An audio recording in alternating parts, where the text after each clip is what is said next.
Tada is the translation from my mother's mother tongue for leftover. It means to leave something behind for the other.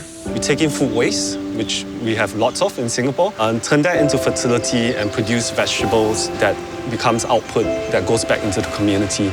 We live on a planet with limited resources. We'd like to be part of this journey where you go towards eating saner for the planet, thus more sustainable for everyone. I think many people take the fridge for given, and we try to find other solutions for better preservation. But sustainable eating, it's about changing behavior. Start shifting into plant-based foods. Change 50% of the meat in your meatballs into plant-based protein. It is an extremely important touch point to show the consumers that a locally farmed product is far superior. It's about taking small steps for a bigger cause.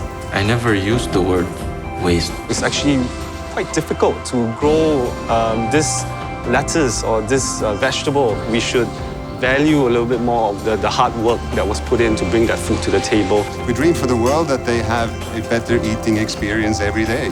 That's what we want our appliances to help. Together as a group in the industry, we all need to become leaders to lead the change.